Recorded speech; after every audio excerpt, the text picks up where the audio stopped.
My name is JC Muyonjo. I'm a visual artist. I'm a musician. And as a musician, I am a producer. I'm a songwriter and also a guitarist. As a visual artist, I'm a painter, traditional painter. I'm a trained traditional painter, but my niche is digital painting. So that's ideally what I do.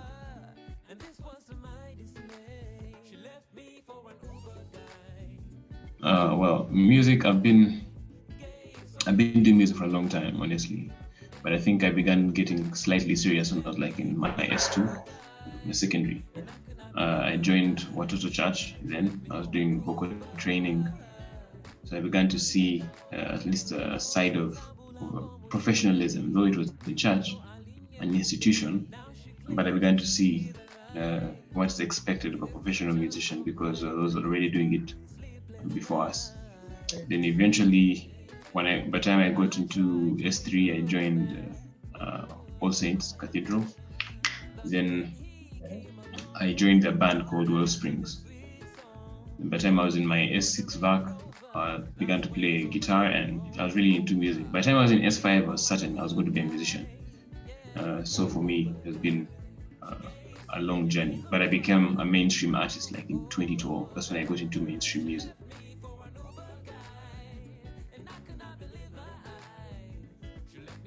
Yeah, that's a good question. Yeah, so for me, my writing process, I believe it's very important to be genuine. Yeah, so, and being genuine, that means you're in touch with your emotions. So it always comes from that point of view of it's something that I really feel. So even if I don't have the words in the moment, I have to make sure that the feeling is a genuine feeling. Then later on, I can always build on that feeling. I can become prolific and I'll use synonyms and I'll read about a particular topic, maybe to get a better perspective and a deeper understanding. But at least the foundation is, it has to be a genuine feeling, something that I can relate to or something other people can relate to. It wouldn't be something far-fetched. For instance, I wouldn't sing about being in New York and concrete jungle, like I've not been there, I'm not going to pretend. Yes, it's the same thing for even from a spiritual perspective. For example, if I write a song from a spiritual perspective, it has to be something that I feel or I can relate to. I wouldn't just write a song just because I'm a Christian. Let me just write a Christian song or a Jesus song. If I don't feel led in that direction, I won't write it. Yeah, so for me, it's a genuine feeling. Then later on, I'll use processes. I'll use a lyric canvas. I'll use, processes to build a song. I am a Christian first, yeah. Then everything else comes after. So it should be what I sing. There should be a reflection of my values in what I sing. It cannot be compartmentalized of this is a Christian life, then this is, So it's like asking someone if they're a gospel. It's like asking someone if they're a Christian plumber. I feel like being a musician is a profession that can be seen in that regard by itself. Yeah, unless you're a worship artist. There's a difference between a worship artist because those are in charge and they're leading people to worship.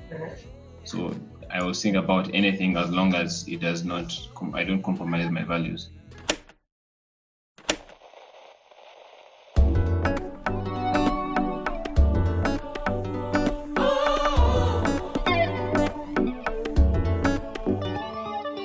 Everything I wanna have, I'm going to describe it from, should I say, the sound first. I'm inspired a lot by R&B first. I wouldn't say R&B. Okay, I'm inspired by the sounds in R&B, but I'm inspired by the lyrics in hip hop music. I love hip hop music because there's a poetry aspect to it. So I want to make sure there is meaning in my song. It's not just about a vibe. Yeah, so I know some people really, the vibe is important, but for me, I make sure there is meaning in my music because lyrics matter for me. Yeah, so the audience that I write for are people ideally that have grown up in the same setting that I've grown up in. I don't want to say, people have described my music and I've said, oh, that's elite music, people that are educated. But I know that I'm from a regular family where many people like me, people that have had the same experiences that I've had. So I know that they can relate. So I try to reach out to people like that as well. And when people listen to African music, sometimes they're like, African music is really about rhythm, but I believe that even rhythm can be enjoyed with lyrics as well. So I try to combine the two as well. So ideally, that is the group of people that I write for. And it's I cannot say a particular age group, because even I am maturing. So I write for my age group, regardless of, depending on the experiences that I go through in life.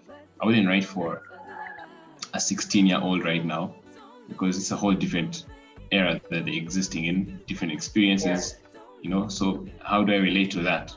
So I write for the group that I am probably growing with or experiencing things with, that's what I really write for.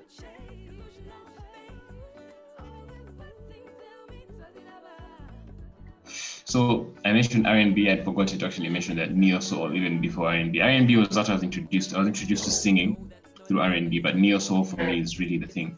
So I would mention Lauryn Hill. Lauryn Hill, because she embodies all those. Yeah, she embodies all those aspects as a writer, as an instrumentalist, as a rapper. Yeah. Yeah, It's funny.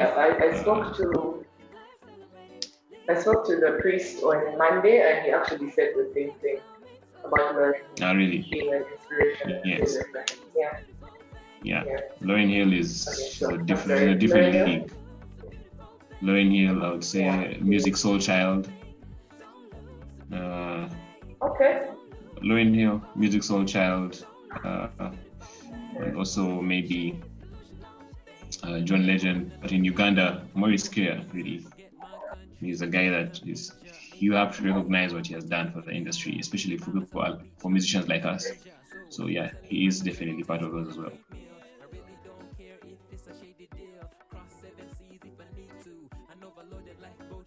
Interesting. So I've performed on many stages, to be honest, from Nyege Nyege, Blankets and Wine, and all those other shows.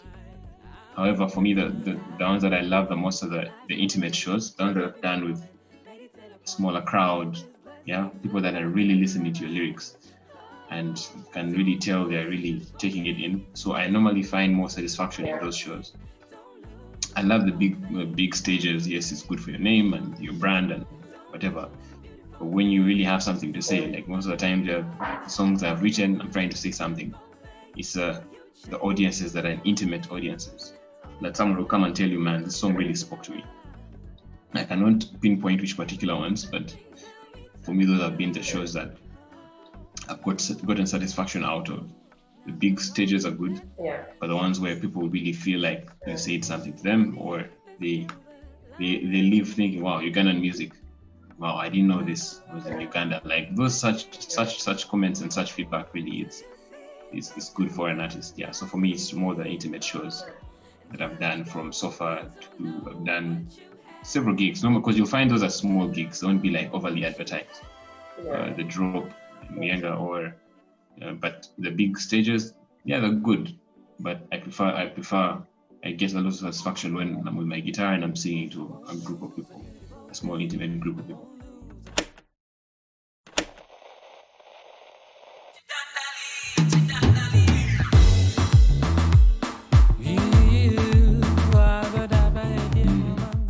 I think it really takes a balance to take advantage of this, because it is with the event of the internet. I've watched enough documentaries where when the internet came and people could access music easily without paying for it, record labels got scared because music in the 70s was such a huge business, because selling records were super expensive, and also musicians were earning a lot from performing. And then secondly, it was even hard to record music because studios were normally owned. It was hard to set up a studio because everything was audio. It wasn't digitalized at that time. It was more in analog form, so it was hard to set up an analog studio. So what happens is, with the event of internet and technology, music is easier to make, which means there's a lot of musicians out there. It's hard to filter Secondly, the internet now is also available. Now, that means all these artists that are making music at home because they can own studios are also flooding the internet with music. So one, it makes it cheaper, very, very cheap. It's very hard to filter through to get very good music. So people can listen to our music easily. However, it's hard to get it out to a wider audience. So an artist like me notices it's easier to reach out to your people. You have to know your crowd. You have to know how to reach out to them. So that is a good thing. The internet exists. You can push your music.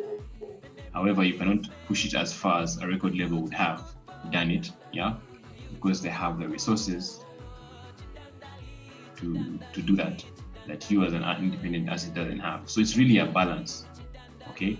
And for me, I found it has an advantage to it and also a disadvantage. And when you look at it, it's also unique. It depends on the situation you're in, because in Africa, internet, especially in Uganda, internet is expensive, right? And secondly, record labels don't exist. So how does an artist here actually make it? Because it's even, I think, even more complicated, because internet is expensive. Secondly, you don't have the resources of a record label. So here you ideally almost accompany by yourself. And when I see artists getting disappointed, it makes me realize that not really seeing that there's certain forces beyond your control. And you doing the best of what you can do is important.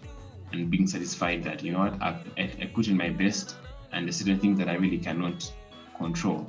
Okay, so it's a fine balance. I can't say it's bad. I also can't say it's been very good. Because if the internet didn't exist, people like me wouldn't be able to push our music easily. And if technology also hadn't advanced, it wouldn't be easy to actually have a studio. I can now, because I have a home studio. So for me, it's easier to create music for myself. I don't have to go to a record label to create music. For me, I don't have to get signed. Yeah, so I wouldn't say it's bad, I wouldn't say it's good. It's just it's like a fine balance for an artist to know how to use or take advantage of it.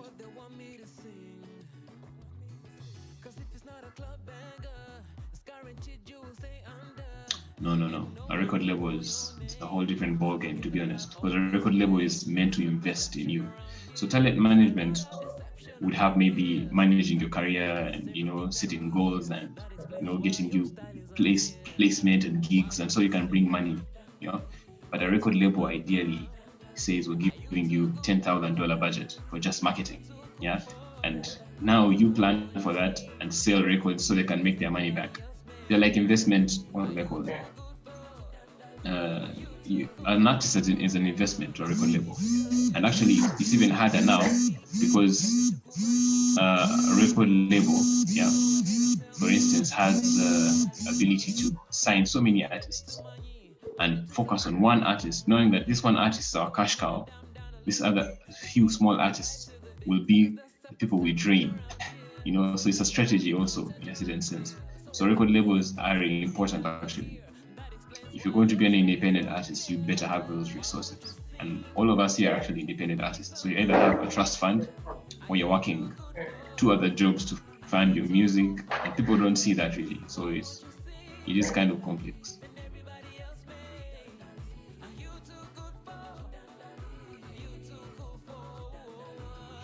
I wouldn't exist.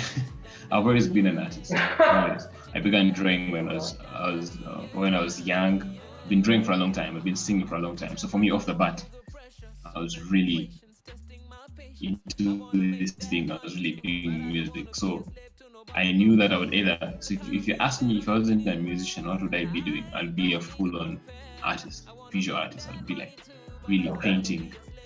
I would be into it. If I wasn't an artist, I'd be a full-on musician. So for me, it's just a middle school teacher.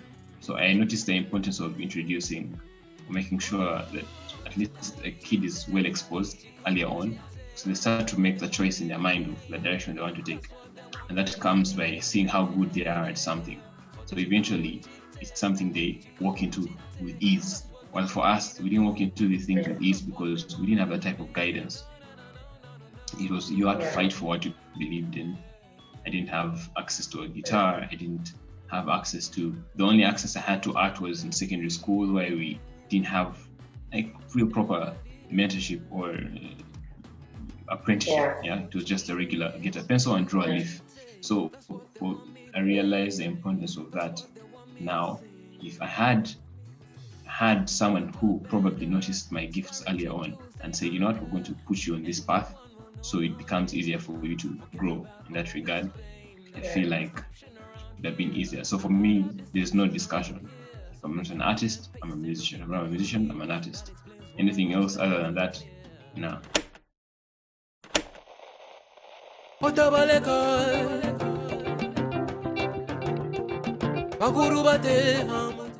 Institutions. I would make institutions stronger. Institutions that give more support to institutions. Institutions that cultivate musicians, not just musicians, but even the business of music itself.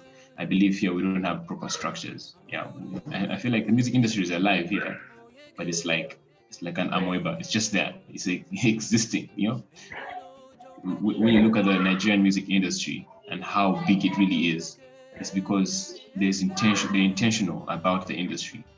If you watch a documentary called From Lagos to London, which shows you how they plan for just one song to blow from from London all the way to Lagos, and how the intrinsic, should I say, the process, or even the people that play part, they're not even musicians. These are so many people that are playing part in just behind the scenes, yeah?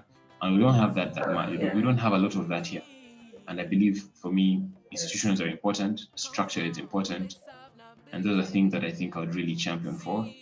Yeah, especially institutions, real music schools. It's important. I believe those are very important. And also, I think we need funding. Really, the social security for musicians that exist, but the funding should be important, because it's an important investment. If you look at what they're doing in South Korea with K-pop, and how the government is really behind that, it's like a machinery. And now K-pop is, you can't avoid it. You're going to see it somewhere, whether you like it or not. Yeah. So, and that has taken a very short time because the government is behind it. So even the government support would be very important. Now, what I would say is, currently I have a studio space, and I'm working with younger musicians. At least people that I'm selective about, not just anyone, that I believe there's something here and it should be cultivated. And secondly, me and a friend of mine had started a company called Sketch Clan Uganda, and we had all these plans. The plan still exists regardless of whether the company is alive or not. It's you seeing the need and the importance of it. So for me, in my future, I believe that is definitely there. My mom has a school, and I plan on finding a way of adding such programs or being active in that regard with the school. So for me, definitely is in my future. And on top of that, I'm a teacher already. So you start to see the importance of academia and training and all that stuff in school. It's very important. So I would say it will happen.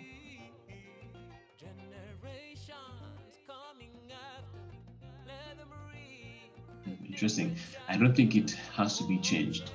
I think people assume music is organic. Music is appreciated organically. It really isn't. Music is not appreciated in an organic way. It does not just grow on us. It's marketed. It's really marketed in our faces. And if you notice, you'll notice. If you take time, you'll start to notice that. So I think it goes back to my point of like investment, and someone seeing the importance of investing in something like that, not with the hope of getting an immediate return, but with the hope of changing the paradigms in the future or changing the direction. So that's the type of investor you need, someone who's looking at a 10-year plan of 10 years from now, if I've invested in this type of music, who will be, I wouldn't want to say monopoly, but monopoly gives you the power to change certain things. So let's say 10 years have passed, and now you have been the kind of person that has been investing in this, and now it's very lucrative. You have a monopoly in a sense, so you can actually influence the direction a certain sound is taking with the musicians that you work with, the producers that you market, and So I believe that's what would be needed. So what we're seeing now is not a bad thing. It's just what someone else invested in a long time ago, and now it's it's fruitful. So it would need someone else to think in that direction. And that's why I keep on mentioning Nigeria, because Nigeria is a very good market to study, because every 2 years the sound in Nigeria changes. Every 2 years, new artists are coming up. In Uganda, you don't see that. However, we are so many alternative artists that exist, but we are not seen, out there the same way Nigerian artists keep on resurfacing. And Nigeria is a very big country in Togo. So the comparison there didn't make sense, because their diaspora is so huge. They push their music. It's easy to push it. While Uganda is a small country, and that's what I was saying. Things you can't control, and they're unrealistic when you start to think that, well, you may get lucky and hit a good example is that Party After Party song. Yeah, it became so huge, but it didn't do that much for the artist. I think for me, it goes to show that it didn't do that much as it would have done if he was a Nigerian artist. It goes much to show that the industry here, the structure didn't exist, or it really doesn't. So for me, the things I would change: structure, investment. Not let me change the music. Let me change. I don't think that would help. You want to change what's happening in the background. That's what I believe needs to change.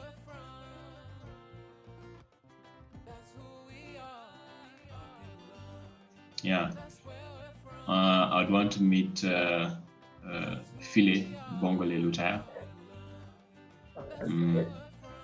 And this guy, I think he was ahead of his time. The music that he wrote, and his case is interesting, because if you look at the time that he came, the time that he blew up, his music was different from his peers. So he was actually an anomaly in his time. People don't see that. We look at him like, oh, that's an amazing musician, but he was an anomaly comparing him to the artists that he was his peers at that time. So that's an artist whose mind I would want to pick. I'd want to pick. I like Kadongo Kamu, actually. Kadongo Kamu is amazing storytelling, and I believe that's a genre that is really not well celebrated right now by the youth, or even built upon. I don't think musicians in my age have built upon it. And it's very important to build upon something like that. We look at Nigerians, we look at Jamaicans, but have something in Kadongo Kamu people haven't really explored. So I look at Kadongo Kamu artists as well. Yeah, there's so many. This guy that passed away, what's his name? He was the biggest Kadongo Kamu artist. What's his name? It just keep my mind. Ibua. His name, unfortunately. Yeah. No. Eli Wamala was not so much of a Kadongo artist, but he was also among the artists I really want to meet. There's another one. He had a huge hat. He had a big hat. Oh, I see what you're talking about.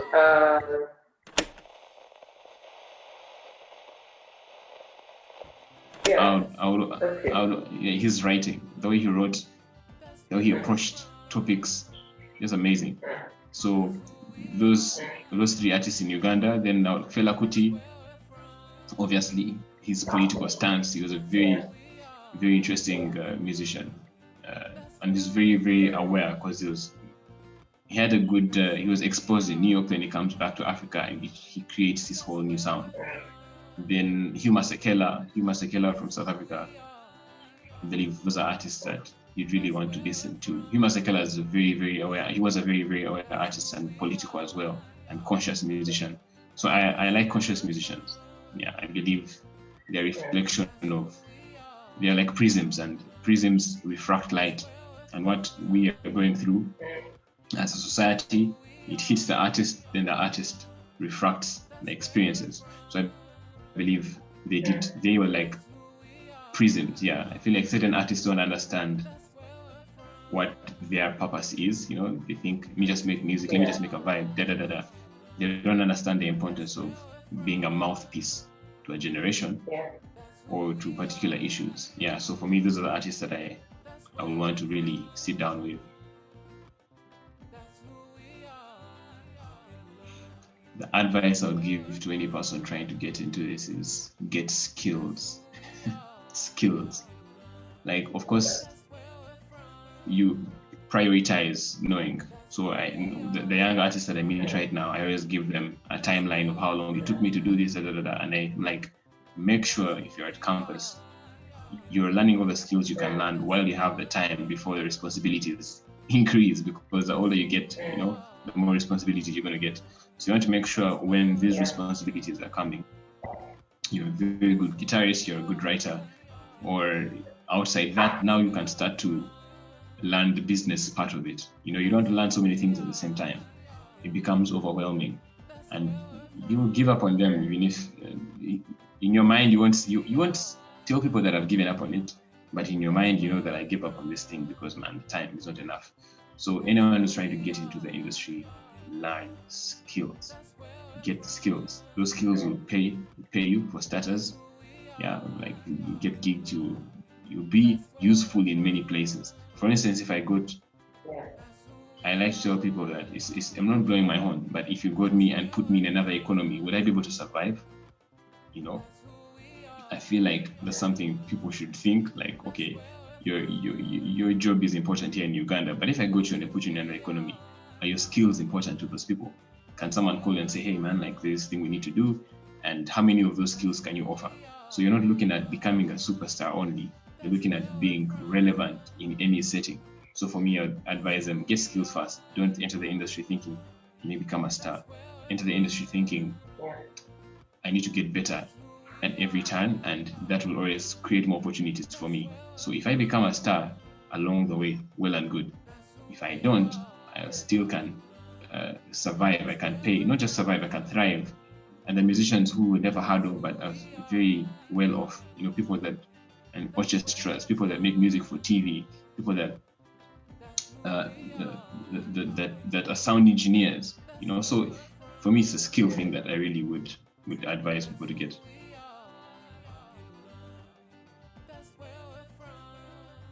I'm very, very honored that people would say, oh, I'm a fan of your music. So shout out to those people.